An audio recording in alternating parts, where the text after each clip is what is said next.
I'm Dustin Harder, and this is Keep On Cooking.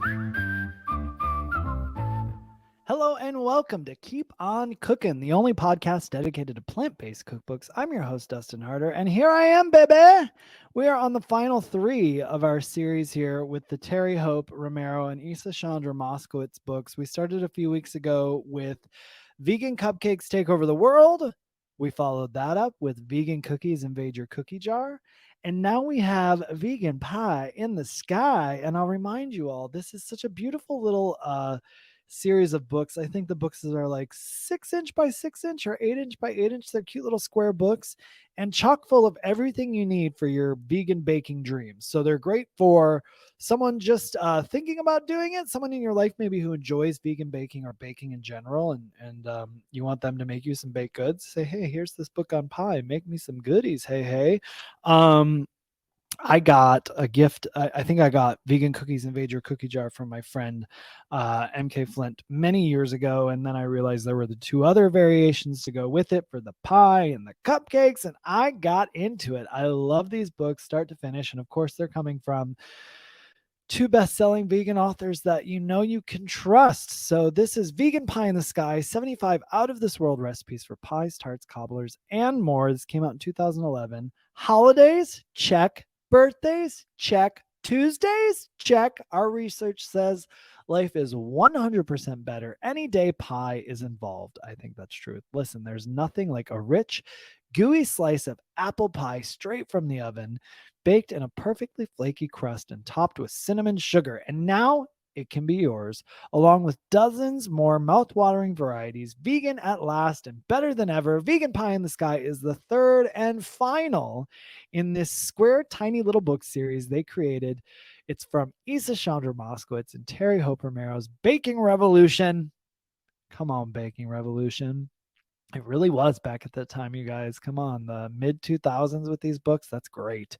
Revolutionary, including Vegan Cupcakes Take Over the World and Vegan Cookies Invade Your Cookie Jar. You got to get all 3. In this little gem, Vegan Pie in the Sky, you'll find delicious and adorable pies, tarts, cobblers, cheesecakes, and more, all made without dairy, eggs, or animal products. From fruity to chocolatey, nutty to creamy, Vegan Pie in the Sky has the classic flavors you crave, and the recipes are as easy as well.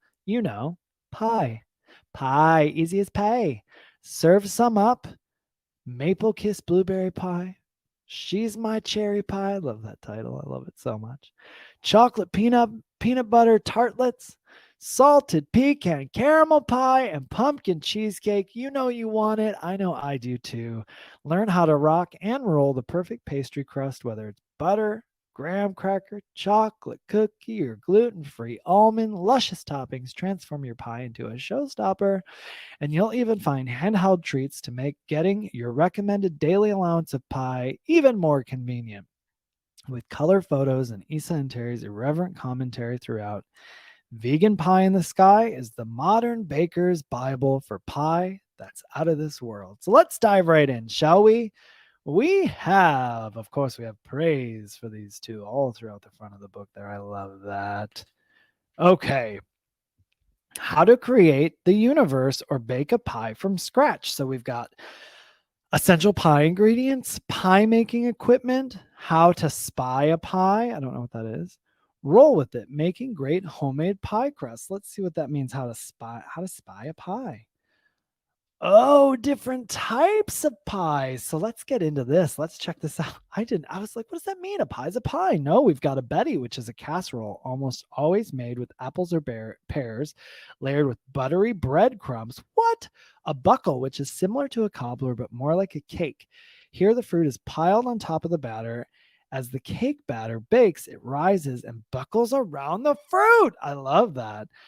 Cobbler. What makes a cobbler? A cobbler is the top crust. It should be a batter or biscuit, and nice and thick. This is always a question, right? Cobbler's crisp. A crisp, again, it's all about the topping. A crisp has a crumbly topping. Well, what's it between a crisp or a crumble? I don't see a crumble explanation in here unless we get to no, there's not one on here. I thought maybe there'd be one on the next page. There's not. So we're at crisp. It's all about the topping. A crisp has a crumbly topping, usually oats, flours, nuts, or some combination thereof. A galette, a free-form tart, also known as a crostata, and often evoking the word rustic. I love me a little galette. I'll never forget it. It was there was such a thing at my culinary school as galette day, and everybody stressed out about it. You had to basically make a galette, and then you got judged on the galette, your instructor. And I remember it was very dramatic. You would make your galette, and then the instructor would go around trial of them, and then the instructor would call you out of the room, and he would sort of give you, I say he because the day I did it, I think I had Chef Jay, so it was a he. It could be a he, she, they at this point who does it at any given class, whichever class you have. But Chef Jay pulled me out, and I don't remember what he said. I know, I'm sure my galette was fabulous, but I just remember us being very plucked by the galette day. It was dramatic. And now I'm it's the easiest of all the things to do. You're rolling out the dough and you're just flipping the corners over on each other essentially. But man, were we stressed. Galette day. Ham pies. Sure, you could pick up a whole pie and eat it with your hands, but a ham pie is tiny pie designed to do just that. Pie. You know what a pie is. A crust, a filling, and a topping. Of course, we play with the definition a bit, but that's the gist. The topping for a pie can be a rolled out pastry, a crumble, or a lattice. We don't discriminate. A pandowdy. Never heard of it. Have you? A pandowdy is a bake a pie halfway through, then smash the top crust into the filling and continue to bake. And you've got a pandowdy. I wonder if I'm saying it correctly. I wonder if it's a pandowdy.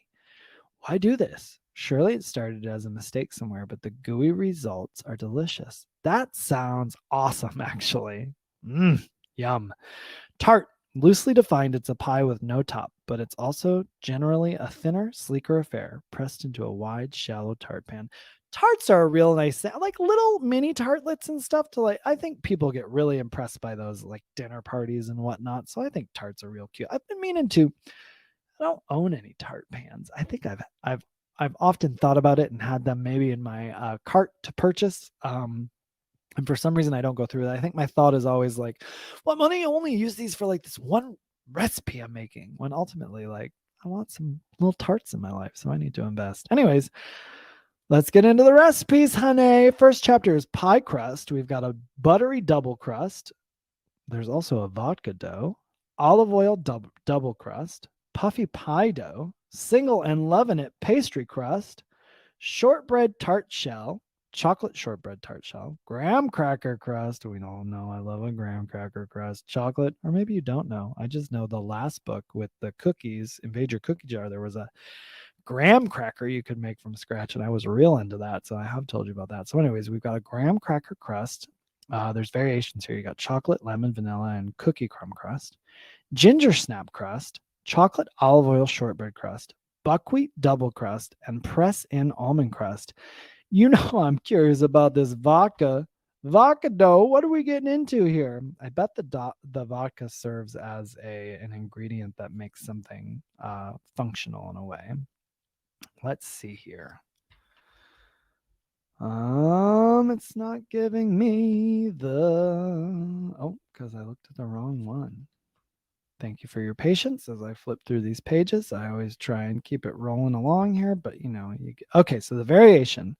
Now this variation for the vodka dough is on the buttery double crust.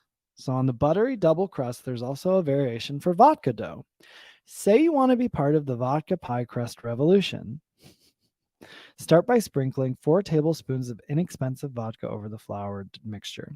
Then sprinkle on the apple cider vinegar. Gently stir a few times. Sprinkle in 4 tablespoons of water, a tablespoon at a time. Stir just enough to combine and gather the dough into a ball. If the dough is too crumbly, stir in more water, a tablespoon at a time, until the dough comes together and is not sticky. Proceed as directed. I'm confused, though. I was hoping I would get some information on why the vodka, but it's not telling me. I wonder if we can look that up. Why vodka in pie crust? It can't be for flavoring, right? There's not really flavor beyond alcohol really in pie crust. So why vodka in pie crust? The use of vodka enables the addition of more liquid in a form that does not develop gluten, which otherwise would make the pie crust tougher. Oh, says Guy Crosby. Thanks, Guy Crosby. He's a certified food scientist, former science editor at America's Test Kitchen, and author of The Science of Good Cooking and Cook Sciences. Well, that is very interesting. Okay. Well, that makes sense to me then. So that's making it it's probably making it more of like a flaky, crispier crust than a chewy crust essentially. So I can get on board with that. I love that. Okay. And the next chapter is fruit pies. We start off with that title that I love. We've got She's My Cherry Pie, Maple Kiss Blueberry Pie, with a variation called Blueberry Thrill Pie, Pucker Up Raspberry Pie. I gotta make that for David already. I know that. Blackberry bramble pie, basil peach pie. I love basil and peach together, and I always forget about it. Whenever I hear it, I get so excited. Strawberry rhubarb crumb pie. Raise your hand out there if you're into rhubarb. I love rhubarb. I love it. I love it. I love it. I've not worked with it almost really at all, but I remember it as a kid. We grew it in my backyard, and then we'd come and dip it in some sugar and have a bite of it. It was sour and sweet all at the same time. And then my mom would make strawberry rhubarb pie. So good. Oh my gosh. So we've got a strawberry rhubarb crumb pie in here, apple berry pie, or you can make it a pearberry pie, blueberry ginger hands pie with lemon glaze. Oh, blueberry ginger hand pies with lemon glaze. Yes, please. Strawberry field hand pies, strawberries and cream tarts, ginger peach pandowdy. Now remember, that's that where you're punching the crust into the filling.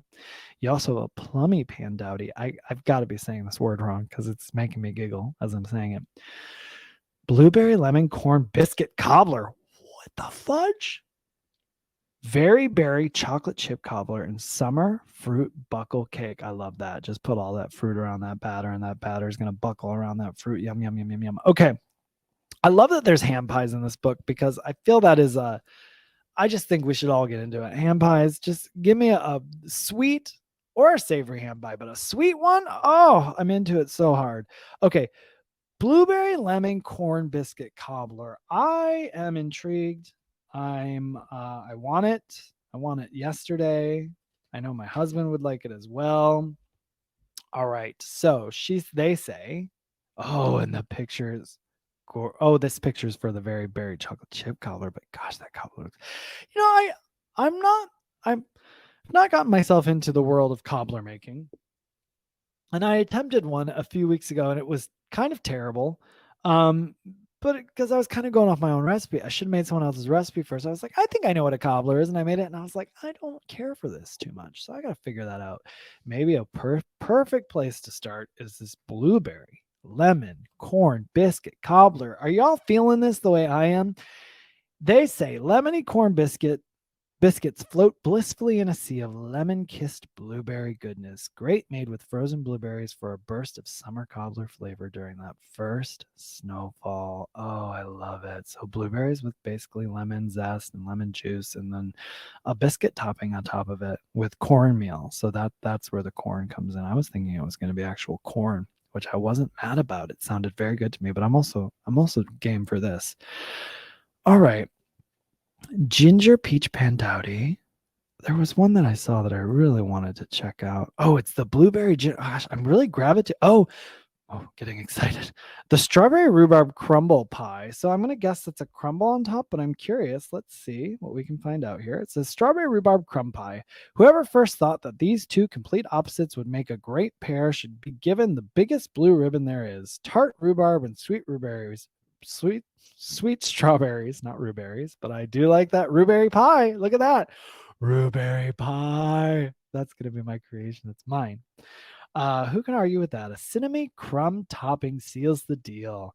Every pie is made better with vegan vanilla ice cream, but this one especially so. Is there a picture? There's not. Okay. I wanted to see what that crumb topping was. There is a picture. Ooh, I get it. I see now. So we basically have a crumb topping. It's I'm holding it up here. Oh, that looks so delicious and yummy. All that strawberry rhubarb filling with a crumb topping on top. I can't get enough of strawberry rhubarb. I want it every day, every day. All right, blueberry ginger hand pies with lemon glaze. Oh, yum. It says, how can pie become even more wonderful? Make it portable. Hand pies are the perfect treat to tuck into a lunchbox, your own or a child's. These are reminiscent of a toaster pastry with the soft dough and fruity center. This combo is a classic. Sweet blueberries and spicy ginger, heightened with a tart lemony glaze. And the ease of this hand pie, no finickiness, no dough scraps, makes them impossible to resist. Make some every week. And I tell you, these actually look like little Pop Tarts almost. I was thinking we were going to get labored trying to make like a round hand pie or something, but these look like little Pop Tarts with a little bit of lemon glaze. They look so yummy and delicious and kind of easy too, if I'm being honest. All right. Next chapter is creamy pies. Chocolate Galaxy banana cheesecake. Some other variations are banana Kahlua cheesecake, banana split cheesecake, blueberry bliss cheesecake, raspberry lime Ricky cheesecake, with another variation being blueberry orange cheesecake. All right, I'm feeling it. This is the orange again. It's popping up in my world. Key lime pie, little lemon mousse pies, luxury pistachio pudding pie, coconut cream pie, with another variation being coconut lime cream pie, strawberry kiwi creme tart, banana toffee pudding pie, banoffee pie, with another example being coffee banoffee pie, cappuccino mousse pie, chai spiced rice pudding pie, and banana cookie cream pudding. Let's check out that banana cookie cream pudding because it just sounds too good to be true. Are you big on banana pudding out there? I like it, but I was never obsessed with it. We had a friend, we were out to dinner or lunch a few weeks ago in New York when we were there, and a friend said, yeah, Dustin, they've got banana pudding. You love banana pudding. And I was like, I don't know what you're talking about.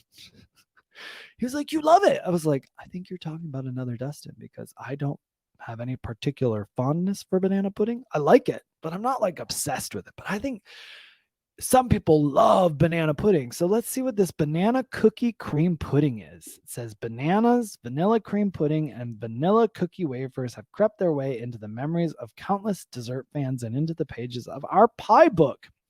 Our version could be poured into a vanilla cookie pie crust. Oh, that sounds delicious. In place of using wafer cookies, it says, or spooned artfully into parfait glasses, but we like to simply enjoy it cobbler style in a rectangular dish or deep dish pie plate. For additional homey charm, line there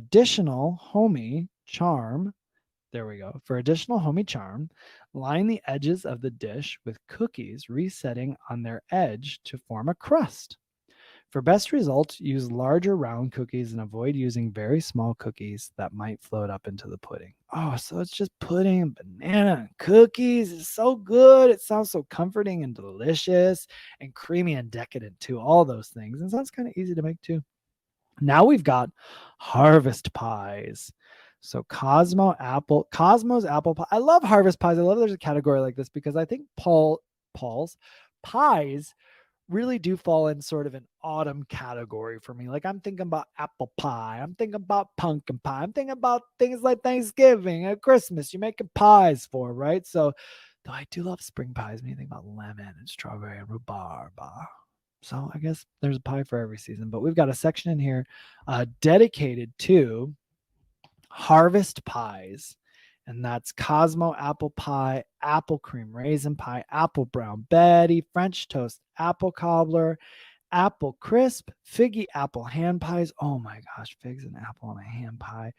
Pear frangipane tart, pear and cranberry galette, sweet potato Brazil nut crunch pie, sweet potato cobbler, pumpkin cheesecake, Kitty's sweet potato hand pies, voluptuous pumpkin pie, maple pecan pie, with another variation being salted maple pecan pie, and curried macaroon pie. Well, that sounds interesting, doesn't it? Let's check out this curried macaroon pie. The curried macaroon pie, they say, is we are in love with curry desserts. And if you are too, you will be in love with this pie. Shredded coconut and a thick and gooey caramel macaroon turned vibrant and golden with curry powder. It may sound a little strange to you, but live a little and give it a shot. All right. Just like in the last book, in the cookies book, where it said morsels, and that gave you tip, like little morsels of information. This one says slices, and then it gives you a tip where it says slices. So little slices of knowledge, I guess. This little slice here says if you're using a very spicy curry powder, you may want to reduce it to 2 teaspoons. So they're just telling you to be mindful of the powder you're using. That's a good tip just with spices and herbs in general. Give them a little taste first. See how pungent they are. See how powerful. See how strong they are. And if something calls for like a whole tablespoon, maybe peel back to 2 teaspoons first and then taste it after you mix it in and see how it is. Lots of great things in this chapter. Let's check out the voluptuous pumpkin pie. I'm curious what makes it so voluptuous. Now it says, why mess with perfection?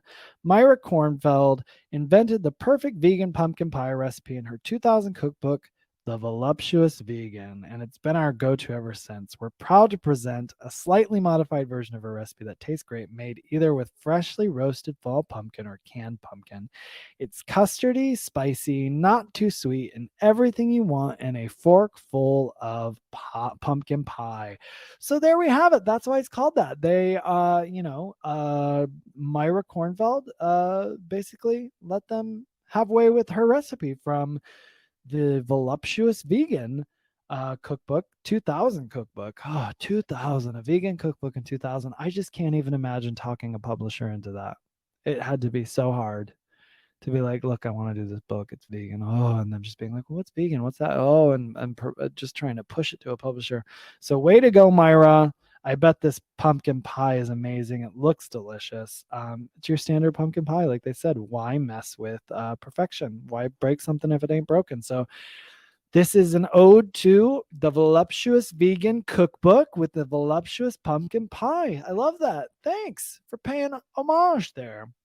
We got chocolate pies, a whole chapter on chocolate pies. Let's get into it. Old-fashioned chocolate pudding pie, a s'mores pie, Boston cream cake pie, birthday cake pie, Lagusta's chocolate raspberry tart, chocolate hazelnut truffle tart, chocolate orange hazelnut tarts, chocolate peanut butter tartlets, chocolate PB micro tarts, Manhattan mud pie, brownie bottom, peanut butter cheesecake, peanut butter and jelly cheesecake, cafe mocha cheesecake, Kahlua and cream cheesecake, grasshopper pie, chocolate mousse tart, and salted chocolate caramel tart, and beer caramel chocolate pretzel tart. I don't even know. I want to look at this Lagusta's Luscious. Lagusta's, well, I said Lagusta's Luscious because I'm going to assume this is in some connection with Lagusta's Luscious, which is as some of you may know, a chocolate online confectionery, but also they sell out of New Plots, New York, I believe. We've had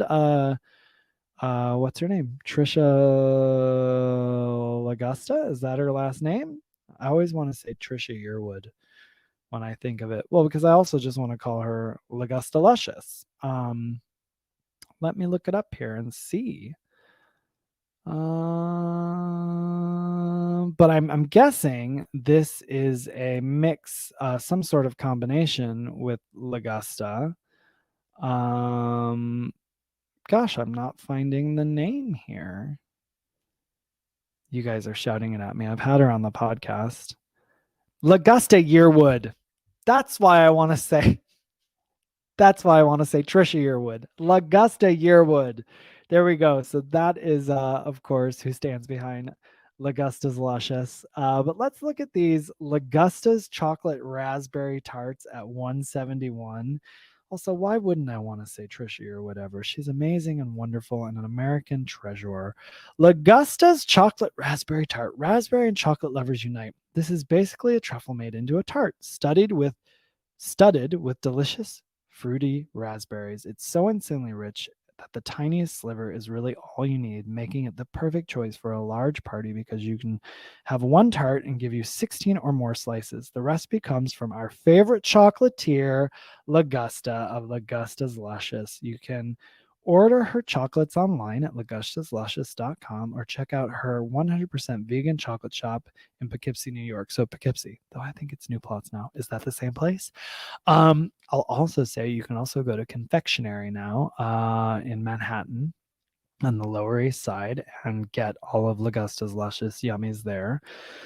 But I really do love Lagusta's Luscious, and I love that they've got this recipe in here. Shout out to Lagusta Yearwood of Lagusta's Luscious, and you can go back to listen to her episode on the Keep on Cooking podcast. We cover her book Sweet and Salty, which OMG, That book is one of those ones where it is not just a cookbook. It is written by someone who should be writing also novels. I was brought to tears reading it, and I have a really great interview with Lagusta on Keep on Cooking. So please go check out Lagusta Yearwood on Keep on Cooking, talking about her book, Sweet and Salty. And so many great recipes in that book. I recommend the tahini meltaways, and also go to lugustasluscious.com and buy yourself some chocolates. Do yourself a favor. All right, what else do we got in here in this chapter? Let's check one of these out, shall we? What about the brownie bottom peanut butter cheesecake? Why not the brownie bottom peanut butter cheesecake? Yes, and I say. It says this is it, the ultimate dessert collision. Brownie peanut butter cheesecake. Never say we don't love you. And they're right. And it's just that it's a brownie crust with a peanut butter filling made into a cheesecake. So that peanut butter is probably a little tangy as well. Let's see, we got banana in there, natural salted peanut butter, silken tofu, and lemon juice. They got that lemon juice in there for the tang. So sure enough. And let's check out one last more here, shall we? The salted chocolate caramel tart. Let's see what we got. Salted caramel chocolate tart. They said this slim tart packs maximum gooey coconut caramel decadence into a buttery pastry shell. Yes. Tasting kind of like an elegant Twix bar, dusted with a whim of fleur de sel or any fancy salt. Never heard of that salt. Fleur de sel. A thin sliver per serving of this super rich tart goes a long way. I love that. So the salted chocolate caramel tart. And that takes us to our last chapter where it just says, hey, a few toppings. So it's barely a chapter. It's got like 4 things in it here. We've got a rad whip, sweet coconut cream, macadamia creme, and chocolate drizzle. Let's check out that rad whip, see if this is a whipped cream of sorts, and if it's like a stiff whipped cream or one that's a little loose and fluffy. So rad whip, it says, oh my god, vegan Cool Whip. Yeah, there are a couple of good store-bought options. Now this is 2011. There's so much more now. But there are a couple of good store-bought options these days, but this is really fun, makes a ton, and tastes incredibly fresh and creamy. It's better than Cool. It's rad for Rad Whip. Perfect for topping pies, puddings, ice cream sundaes, your finger, a spoon, or any place else whipped cream might be appropriate. Hey-oh! A few recipe notes. You blend the cream 3 times, once in the food processor or regular blender, and then again with a hand mixer. Then it sets for a good long time and gets its final hand mixer whip. After it first sets in the freezer, it looks a little rubbery and weird. Follow the directions and don't be alarmed. It will completely fluff up and smooth out when you blend it again, we promise. This is a unicorn tier magic here. This is unicorn tier magic here. I love it. It's got cashews, coconut milk, almond milk, agar powder, sugar, coconut oil, and vanilla extract. That sounds like some wizardry in the making, and that is why I love vegans so much and what they do in the cookbook landscape, because we are always playing with different ingredients and coming up with different ways to make the crap credible and the dull delicious. And Terry and Isa came to play with vegan pie in the sky. And that rounds out this series, y'all, this very delicious series that I've had so much fun going through these 3 books. Are you kidding me? That was Vegan Cupcakes Take Over the World, Vegan Cookies Invade Your Cookie Jar, and today, Vegan Pie in the Sky. And as I've mentioned before, I think you should order all 3 of these books. They're such great collections to have on your shelf at the ready. Whenever you just want to do some vegan baking, you can pull one of these off the shelf and have at it. Or if you're like, oh, I want to make a vegan cookie, but I don't know what I want to make, you flip through the cookie book, you make yourself a new kind of cookie, or you go to a classic chocolate chip cookie. So that's what's cool about all these books. You've got classics, you've got fancy versions of stuff, and you've got some innovative, out of the box things you can turn to with all 3 of these books. So let's hear it for the girls. Let's hear it for Isa and Terry once again, as usual. Thank you for this fantastic collection of books that you gave us in the mid 2000s that we can still lean on to this very day. As always, you can check me out on Instagram at the Vegan Roadie and take a look at everything I'm doing over at my website, veganroadie.com. And listen, keep on cooking. And hey, remember, it's nice to be nice. This has been a Muzzy Cat production.